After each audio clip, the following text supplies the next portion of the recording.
Very good morning, students. In the last class, we discuss and learn about the advantages of project planning, and majorly we have seen so many advantages are there regarding to project, and also at the same time the advantages are and disadvantages or limitations are there in the project planning. So each and every concept has some advantages and some disadvantages are there, but we know about the project planning. Let us discuss the disadvantages of project planning. Here internal limitations of project planning. So there are we can segregate two types of limitations of project planning. So that is what internal limitations of project planning and external limitations of project planning. So first one, internal limitations of the project planning. So there are several limitations of project planning. So some of them are inherent in process of project planning. So ఇక్కడ ఏంటంటే మనకి ఈ యొక్క disadvantages ఉంటాయి. ఇవి ఏం చేస్తాయంటే ఒక ప్రాసెస్ ప్రకారం కొన్ని కాన్సిక్వెన్సెస్ మనకి సైమల్టేనియస్గా వస్తూనే ఉంటాయి. So in the process of planning, like rigidity and other arise due to shortcoming of techniques of planning and in the planners themselves. So ఇక్కడ ఏంటంటే ఈ డిసడ్వాంటేజెస్లో is a planning like rigidity. So rigidity అంటే inflexible and not bending, and other arise due to shortcoming of techniques of planning and in the planners themselves. So ఇక్కడ ఏంటంటే some of planners had set some type of techniques relevant in the planning. So due to solve the obstructions and problems. So next another one, let us see rigidity. So rigidity means ఇన్ఫ్లెక్సిబుల్ not bending. అంటే ఇక్కడ ఏంటంటే rigidity అంటే కఠినత్వం అంటారు. So మనకి ఈ ప్రణాళిక వల్ల కూడా మనకి ఏమంటే కొంచెం సమ్ టైమ్స్ ఇది చాలా రిజిడ్గా ఉంటుంది, అంటే కొంచెం కఠినంగా ఉంటుంది. ఎందుకంటే మన ఆ టైంలో ఏదైనా ఒక అంశంలో ఏదైనా చేంజ్ చేయాలన్నా, లేకపోతే గోల్స్ విషయంలో కానీ, లేకపోతే ఏదైనా అంశాల విషయంలో కానీ, అలాంటి వాటిల్లో మనకి ఈ యొక్క చాలా హైలీ రిజిడ్ అనేది ఉంటుంది. So let us see. Number one, as a planning implies tendency to make administration inflexible. So ఇక్కడ ఏంటంటే సమ్ టైమ్స్ ప్లానింగ్ అనేది కూడా ప్లానింగ్ ఒక ఉద్దేశం ఏంటంటే సమ్ టైమ్స్ ఆర్గనైజేషన్స్ పరంగా తీసుకుంటే చాలా ఇన్ఫ్లెక్సిబుల్గా ఉంటుంది. అంటే మనకు అనుకూలంగా కొన్ని సమ్ ఆపరేషన్స్ కానీ యాక్టివిటీస్ కానీ అక్కడ మనకు అనుకూలత అనేది ఉండదు. సో అదొక కారణం. నెక్స్ట్ అదేవిధంగా planning implies prior determination of policies, procedures and programs and a strict adherence to them in all circumstances. So ఇక్కడ ఏంటంటే ప్రణాళికలో మనం ఏదైతే ముందుగా కొన్ని విధానాలని ముందుగానే as a pre determined of policies, అంటే ముందుగా నిర్ణయించుకున్నటువంటి విధానాలు కావచ్చు, అదేవిధంగా పద్ధతులు కావచ్చు, అదేవిధంగా వాటి యొక్క యాక్టివిటీస్ కావచ్చు. సో ఇవన్నీ మనకేమవుతాయంటే ముందుగా నిర్ణయించుకున్నటువంటి ఈ యొక్క అంశాలన్నీ కొన్ని పరిస్థితుల కారణంగా దాని యొక్క ఆగిపోవడానికి ఛాన్సెస్ ఉంటాయి. అదేవిధంగా మన ఇంప్లిమెంటేషన్ కూడా చేసేదానికి కొంచెం ఆ యొక్క సర్కమ్స్టాన్సెస్ మనకి ఫేవరబుల్గా ఉండకపోవచ్చు. సో ఎందుకంటే మనకి అన్నీ ముందుగా ఊహించుకున్నటువంటి కొన్ని విధానాల్లో కొన్ని పాలసీస్లో మనం వాటిని ఇంప్లిమెంటేషన్ చేయలేకపోవచ్చు. సో ఎందుకంటే ఆ టైంలో సర్కమ్స్టాన్సెస్ అనేది సిచ్యువేషన్స్ అనేది చేంజ్ అవుతుంటాయి కాబట్టి. సో అలాంటి విషయంలో మనకి ఇక్కడ కూడా చాలా it is one of the disadvantage. Next, there is no scope for individual freedom. So ఇక్కడ ఏంటంటే వ్యక్తికి ఎటువంటి స్వేచ్ఛ కానీ అదేవిధంగా ఫ్రీడమ్ కానీ లిబర్టీ కానీ లేకపోవడానికి కూడా మనకి ఇక్కడ ఇది ఒక కారణంగా చెప్పుకోవచ్చు. ఎందుకంటే ఒక యాక్టివిటీని పెర్ఫామ్ చేయాలంటే తన యొక్క డ్యూటీస్ని, రోల్స్ అండ్ రెస్పాన్సిబిలిటీస్ని ఫ్రీగా పెర్ఫామ్ చేయాలంటే సో అతనికి we will give individual freedom. So individual freedom ఇస్తేనే అతను చాలా సక్సెస్ఫుల్గా చాలా మోటివ్ తోటి కంప్లీట్ చేయడానికి ఛాన్సెస్ ఉంటాయి. నెక్స్ట్ సో ఇక్కడ కూడా స్కోప్ లేకపోవచ్చు. Next, the development of employees is highly doubted. So because of which management might have faced A lot of difficulties in future. So ఇక్కడ ఏంటంటే ఎంప్లాయీస్ యొక్క అభివృద్ధికి సంబంధించి వాళ్ళకి అభివృద్ధి అనేది జరగకపోవచ్చు. ఎందుకంటే because of which management might have faced A lot of difficulties in future. So ఎందుకంటే సమ్టైమ్స్ ప్లానింగ్ వల్ల కూడా వాళ్ళని ఎంపవర్ చేయడం కోసమో కానీ లేకపోతే వాళ్ళ నుంచి వర్క్ అనేది ప్రెజర్ పెట్టడం కానీ సో ఇలాంటివి కొన్ని ఆ యొక్క డిఫికల్టీస్, ఆ యొక్క ప్రాబ్లమ్స్ ఎక్కువగా మేనేజ్మెంట్ ఫ్యూచర్లో ఫేస్ చేసేదానికి ఛాన్సెస్ ఉంటాయి. సో అలాంటప్పుడు ఏమవుతుందంటే ఎంప్లాయీస్ డెవలప్ కాలేరు. ఎందుకంటే as point of view performance, as in point of view mentally or work development పరంగా కావచ్చు, అదేవిధంగా ఎంటర్ప్రైజెస్ డెవలప్మెంట్ పరంగా కూడా కావచ్చు. సో అప్పుడు ఏమవుతుందంటే ఆటోమేటిక్గా అక్కడ మనకి ప్రాబ్లమ్స్ అరైజ్ అవడానికి ఛాన్సెస్ ఉంటాయి. సో కాబట్టి ఇట్ ఈస్ హైలీ డౌటెడ్. ఎందుకంటే అక్కడ ఎంప్లాయీ యొక్క అభివృద్ధి అనేది జరగలేకపోవచ్చు. Next, the planning therefore introduces in elasticity and discourages individual initiative and experimentation. So ఇక్కడ ఏంటంటే planning is biased. So first of all ఏంటంటే ప్లానింగ్ ఈజ్ ఆల్వేస్ బయాస్డ్. ఎందుకంటే ప్రణాళిక అనేది ఒక పక్షపాత ధోరణిలో ఉంటుంది కాబట్టి మనకేమవుతుందంటే సమ్టైమ్స్ అది మా ఫ్యూచర్లో జరిగేటువంటి అకరెన్సెస్కి సంబంధించి ఇట్ ఈజ్ రీజన్. సో ఇది కారణం అవుతుంది కాబట్టి అలాంటప్పుడు మనం ఇక్కడ ఒక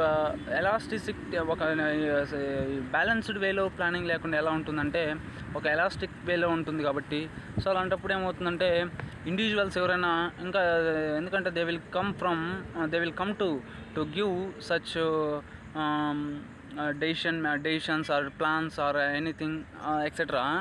సో వాళ్ళు ఏదైనా మంచి ప్రణాళికలు ఇవ్వడానికి వచ్చినప్పుడు కానీ లేకపోతే మంచి అంశాలతో ఏదన్నా వాళ్ళని మేనేజ్మెంట్ తెలియజేయడానికి వచ్చినప్పుడు కానీ అలాంటప్పుడు ఎందుకు అవుతుందంటే అలాంటప్పుడు ఇనిషియేటివ్ ఏదన్నా దీన్ని ప్రారంభించవచ్చు, దీనివల్ల ఇంత బెనిఫిట్స్ ఉంటాయి, ఇది ఇలా చేస్తే ఇలా అవుతుందని ఏదైనా ఇనిషియేటివ్స్ తీసుకున్నప్పుడు అలాంటప్పుడు ఏమవుతుందంటే మేనేజ్మెంట్ కూడా సమ్టైమ్స్ డిస్కరేజ్ చేసే ఛాన్సెస్ ఉంటాయి. సో ఎందుకంటే వాళ్ళు అనుకున్నటువంటి management according to management plan ప్రకారం వాళ్ళు ప్రొసీడ్ అవుతారు కాబట్టి సమ్టైమ్స్ ఏమవుతుందంటే ఇండివిజువల్ ఎవరైతే ఉంటారో దోస్ ఇండివిజువల్స్ వాళ్ళ యొక్క ఇనిషియేటివ్స్ అనేది డిస్కస్ చేయడానికి, అదేవిధంగా వాళ్ళకి ఎక్స్పెరిమెంటేషన్స్, సో వాళ్ళు చేసేటువంటి ప్రయోగాలు కావచ్చు, అదేవిధంగా వాళ్ళు చేసేటువంటి కొన్ని ఉద్దేశాలు కూడా కావచ్చు, ఇలాంటి వాటిని డిస్కస్ చేసే ఛాన్సెస్ ఉంటుంది. So it is highly drawback thing in project. So ఆల్వేస్గా మనం ఏం చేయాలంటే అందరు ఎంప్లాయీస్ని ఎందుకంటే ఎప్పుడైతే when we can set a plan, so before we consult and we approach them those who are inside and outside of the organization. So ఎవరెవరైతే ఇంటర్నల్గా కానీ అంతర్గతంగా కానీ బహిర్గతంగా కానీ ఎవరైతే ఉంటారో వాళ్ళ నుంచి మనం కొన్ని ఇన్ఫర్మేషన్స్ అనేది ఇది అనేది మనం గ్యాదర్ చేసుకోవాలి. సో గ్యాదర్ చేసుకున్న తర్వాతే మనం ఏం చేయాలి, then only after that we set the plan manner. So కాబట్టి ఇవన్నీ కూడా మనకి చాలా మంచి ఆస్పెక్ట్స్. సో ఇలాంటి డ్రాబ్యాక్స్ వల్ల కూడా ఏమవుతుందంటే ప్లానింగ్ ఫ్లాప్ అవ్వడానికి కూడా ఛాన్సెస్ ఉంటాయి. So next another one, misdirect planning. So ఇదేంటంటే మిస్డైరెక్ట్ ప్లానింగ్ అంటే తప్పుదారి పట్టించేటువంటి ప్రణాళికలు కొన్ని ఉంటాయి. The planning may be used to serve individual interests rather than the interest of the enterprise. So ఇక్కడ ఏంటంటే సమ్టైమ్స్ ప్రణాళికలు అనేది వాళ్ళ యొక్క స్వతంత్రానికి సెల్ఫ్ ఎక్స్‌ప్లాయిటేషన్ జరగడానికి ఛాన్సెస్ ఉంటాయి. ఎందుకంటే ప్రణాళికలు కూడా ఫ్యూచర్లో ఏమవుతుందంటే they will get the benefit from the as per plans. So ఆ ప్రణాళిక వల్ల కూడా ఏమవుతాయి, దాని నుంచి వచ్చేటువంటి కొన్ని బెనిఫిట్స్ అనేది ఫ్యూచర్లో పొందడానికి, అంటే ఇండివిజువల్ ఇంట్రెస్ట్ స్వతంత్రంగా అతను బెనిఫిట్ అవ్వడానికి, స్వతంత్రంగా అతను ఎదగడానికి, ఆసక్తి చూపించుకోవడానికి ఈ యొక్క ప్రణాళికలు అనేది మిస్యూజ్ అయ్యేదానికి ఛాన్సెస్ ఉంటాయి. సో ఎందుకు అంటే rather than the individual interests rather than interest of the enterprise. అంటే మనం ఏం చేయాలంటే ఏదైనా కానీ ఒక బిజినెస్ పెట్టుకున్నప్పుడు దాంట్లో మనం ఎప్పుడు కానీ ఏం చేయాలంటే we can do for the enterprise, welfare of the enterprise, not for the individual. ఎందుకంటే మనం ఏదైనా సంస్థ కోసం చేయాలి, కానీ సంస్థ మనం ఏం చేస్తుంది, సంస్థ కోసం చేస్తే మనకి సంస్థ ఇస్తుంది. సో మన కోసం చేసుకుంటే సంస్థ ఏమవుతుందంటే ఎక్స్ప్లాయిట్ అవ్వడానికి ఛాన్సెస్ ఉంటాయి. సో ఆ విధంగా మనకి సమ్ టైమ్స్ ఈ ప్లాన్స్ వల్ల కూడా మిస్యూజ్ చేయడానికి ఛాన్సెస్ ఉంటాయి. So only to serve the, అంటే స్వతంత్రంగా అతను పొందడానికి తప్ప, బెనిఫిట్స్ పొందడానికి తప్ప ఆ యొక్క సంస్థ కోసం అయితే కాదు. Next, attempts can be made to influences setting of objectives, formulation of plans and programs to suit one's own requirements rather than that of whole organization. ఇక్కడ ఏంటంటే చాలా వరకు ప్రయత్నాలు అనేది సంస్థకు సంబంధించినటువంటి లక్ష్యాలపైన కానీ, అదేవిధంగా ఆ సంస్థకు సంబంధించి ఎక్స్పాన్షన్ ఆఫ్ ఎంటర్ప్రైజెస్ కానీ, అదేవిధంగా దానికి సంబంధించినటువంటి యాక్టివిటీస్ కానీ, ప్రోగ్రామ్స్ కానీ, ప్రిన్సిపల్స్ కానీ, పాలసీస్ కానీ, ఇక్కడ ఏంటంటే స్వతంత్రంగా ఓన్గా తన అవసరాలని ఫుల్ఫిల్ చేసుకోవడానికి తప్ప. కాబట్టి సమ్ టైమ్స్ ప్రయత్నాలు కూడా they will give more attempts to get the such type of benefits from the those things like setting off objectives, అంటే లక్ష్యాలను పొందడంలో కానీ, అదేవిధంగా ఇండివిజువల్ ఇంట్రెస్ట్ అదేవిధంగా ఫార్ములేషన్ ఆఫ్ ప్లాన్స్ కానీ, ఇలాంటి వాటిలో వాళ్ళకి బెనిఫిట్ పొందడానికి ఇక్కడ ప్రయత్నాలు అయితే కూడా జరుగుతూ ఉంటాయి. సో కాబట్టి ఏ ప్లాన్ అయినా which belongs to only welfare of the organisation, not for individual interests. So కాబట్టి మన ఏదైనా ఆర్గనైజేషన్ పరంగా మొత్తానికి సంబంధించి దీనికి మన ఆ సంస్థ యొక్క బాగు కోసం మనం ప్రయత్నాలు చేయాలి, కానీ ప్రణాళికలు రచించాలి, కానీ ఇండివిజువల్కి అయితే కాదు.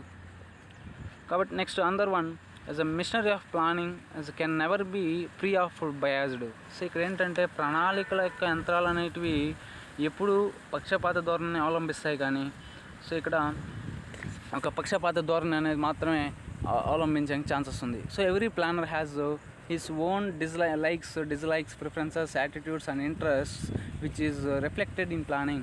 సో ఇక్కడ ఏంటంటే సమ్ టైమ్స్ ప్లానింగ్లో కూడా మనం చూడొచ్చు, అంటే ఆ ప్లానింగ్స్లో కూడా, ప్రణాళికలో కూడా మనం సమ్ టైమ్స్ చూడొచ్చు. ఎందుకంటే అందులో స్పష్టంగా ఎందుకంటే ఈచ్ అండ్ ఎవ్రీ ప్లానర్కి సంబంధించినటువంటి అతని యొక్క లైక్స్ కానీ, అంటే అతనికి నచ్చినట్టు విధంగా కానీ, నచ్చకపోయిన విధంగా కానీ, అతని యొక్క ప్రయారిటీస్ కానీ, ఆ యొక్క ప్రవర్తన కానీ, అదేవిధంగా వాళ్ళ యొక్క ఆసక్తులు కానీ దాంట్లో ఈ ప్లానింగ్ ద్వారా మనం గమనించవచ్చు. ఎందుకంటే ఇప్పుడు పార్ట్నర్స్ ఉన్నప్పుడు కానీ, లేకపోతే పార్ట్నర్స్ బిజినెస్ ఫార్మ్స్ మనం ఎస్టాబ్లిష్ అయినప్పుడు అట్లాంటి వాటిలో చూడొచ్చు. ఎందుకంటే మన ప్లాన్స్లో కొన్ని ప్లాన్స్ సెటప్ చేసుకున్నప్పుడు దాంట్లో ఇండివిజువల్ ఇంట్రెస్ట్ ఒకళ్ళు ఎక్కువ పొందడానికి ఛాన్సెస్ ఉంటాయి, ఒకళ్ళు తక్కువ పొందడానికి ఛాన్సెస్ ఉంటాయి. ఒకళ్ళకి ఆ ప్లానింగ్ వల్ల ఇంట్రెస్ట్ ఉంటుంది, ఇంకొకరు డిజైన్ ఇంట్రెస్ట్ ఉంటుంది, అని నాట్ ఇంట్రెస్టెడ్ ఉంటుంది.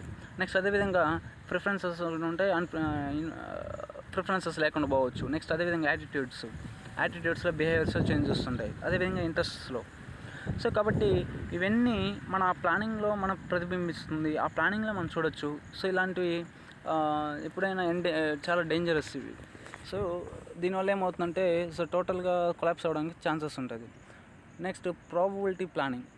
సో ప్రాబబిలిటీ ప్లానింగ్ అనేది ఇక్కడ ఏంటంటే సమ్ టైమ్స్ మనకు ఆ సిచ్యువేషన్స్ తగినట్టు, పరిస్థితులు తగినట్టు మనం ఏం చేస్తామంటే ప్రణాళికలు రూపొందించుకునే విషయంలో కూడా మనకి ఇక్కడ ఆ డ్రాబ్యాక్స్ అనేవి ఉంటాయి. So planning is a time consuming process because it involves a collection of information. So probability is nothing but chances. Time, it indicates, it refers to time. Planning is a time consuming process because it involves a collection of information. it is its analysis and interpretation thereof. This entire process takes a lot of time, especially where there are a number of alternatives available. So ఇక్కడ ఏంటంటే ప్రణాళికని రూపొందించుకోవడానికి it will take a lot of time to make the plan. So కాబట్టి ఇక్కడ ఏంటంటే మన ప్రణాళికను రచించడానికి ఎక్కువ time అనేది పడుతుంది. సో కాబట్టి దీని యొక్క ప్రక్రియ కూడా చాలా వ్యాస్ట్గా ఉంటుంది. So because it involves collection of information. ఇక్కడ ఏంటంటే సమాచార యొక్క సేకరణ అనేది ఇన్వాల్వ్ అయి ఉంటుంది. Its analysis and interpretation thereof. So దానివల్ల ఏమవుతుందంటే ఒక ప్లాన్ని మనం ఆషామాషిగా అయితే దాన్ని డ్రాఫ్ట్ చేయాలంటే it's not a simple thing, it's difficult thing. ఎందుకంటే we analyse and we interpret the such matters in all aspects. So మనం ఏం చేయాలంటే కొన్ని వాటిని అనలైజ్ చేస్తాం. ఈ పరిస్థితిని ఇట్లా చేస్తే ఏమవుతుంది, అలా చేస్తే ఏమవుతుందని విశ్లేషణ చేసి దాన్ని డ్రాఫ్ట్ చేసుకొని తరువాత మనం దాన్ని ఇంప్లిమెంటేషన్ చేస్తాం. So this entire process takes a lot of time, specially where there are a number of alternatives available.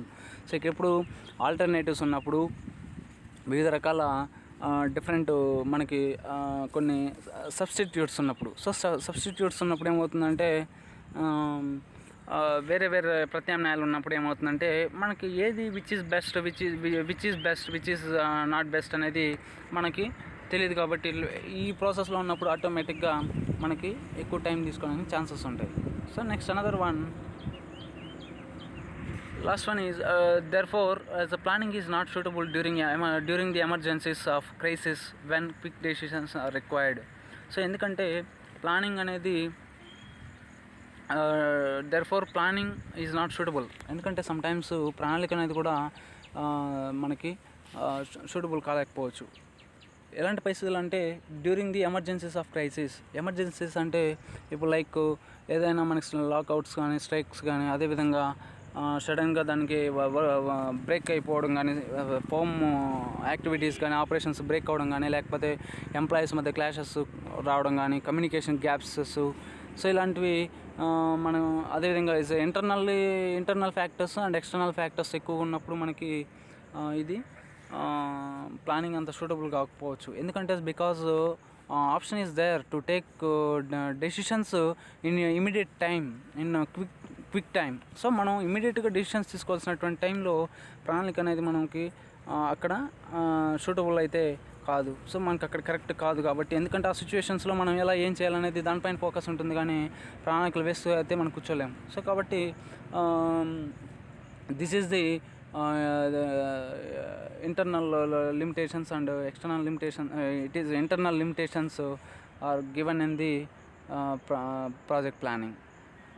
Remaining aspects will be discussed in another class, students. Okay, thank you.